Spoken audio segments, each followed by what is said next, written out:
When I grew up in Seattle, and the only thing I really wanted to do growing up was play in the NBA, okay? That was it. By the way, thanks for not laughing. That's nice. I was NBA bound. I was convinced of it. I spent basically every waking hour playing ball. That is what I did. And there was a particular university I wanted to play at. That was my plan. When it got right down to it, the only problem with that plan was they didn't much care whether I came to play there. But that had been my plan, so that was my intention. So that's where I went. And I walked on, and I made the team. Now, I was the worst guy on the team, but I was on the team. Now, when you're the worst guy, by the way, your job's sort of always at risk, right? So in the summertime, what would happen is some of the new recruits who would be joining the team in the fall would come out and we'd scrimmage. Now, look, you can't practice in the summertime. That's an NCAA violation. You can't do that. But that doesn't mean you can't, like spontaneously scrimmage on summer days, which we did every day at 2 o'clock. And it doesn't mean that the coaches can't happen to be around while you're spontaneously scrimmaging, which was often the case. And it was the case on this particular day when I was playing and one of the new kids shows up, okay? And he was a point guard like me. So we faced off. I had my 5, he had his 5. And he was good. In fact, he was really good. We would play, and man, he was owning me. I mean, he was like, the kid was tough. But I'll tell you, I started to notice issues with him. For example, he was so quiet. I mean, seriously, he didn't say a word. I remember thinking to myself, and hoping that the coaches were taking notice of this. I was thinking to myself, it's always the quiet ones. Got to worry about the quiet ones. I hope we've got issues in this kid. Hope people are noticing.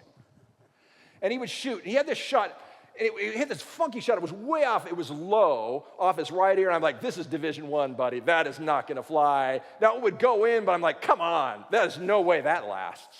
I hope the coach is noting, that's busted. Meanwhile, his 5's beating my 5. I mean, every time.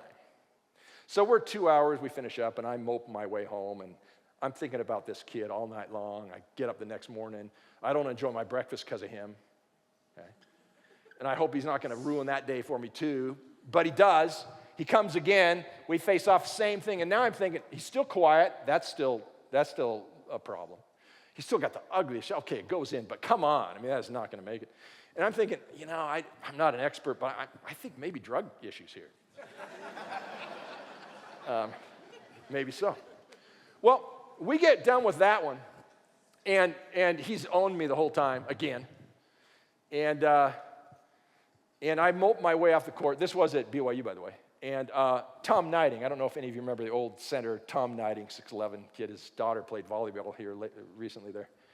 Tom pats me on the rear end when I'm moping my way off the court. He says, hey, Ferrell, he says, what's it like to get dominated by John Stockton? I said, what are you talking about? That guy's been kicking your butt. That's John Stockton. He plays for the Utah Jazz. Now, I was a Seattle Sonics fan. May they rest in peace. I didn't care about the Jazz. And back then, who knew? It was right after his rookie year. No one really knew who John Stockton was yet. But I knew the name. I'm like, wait, that's John Stockton? Wow. Now, all of a sudden, it seemed like being quiet was probably a pretty smart thing. And I wanted to learn how he was getting that shot off because that looked kind of tasty. Now, you think about me in that scrimmage. What level of relation would you put me at? Division, subtraction, addition, multiplication, compounding. Yeah, division. At the very best, I'm subtraction. I mean, give me all the benefits of the doubt. But do you want that guy on your team? Is that the point guard you want? The guy who's hoping that the other guys aren't good? That's not what you want on the team, right? That's a point guard that's going to hold the team back. Okay.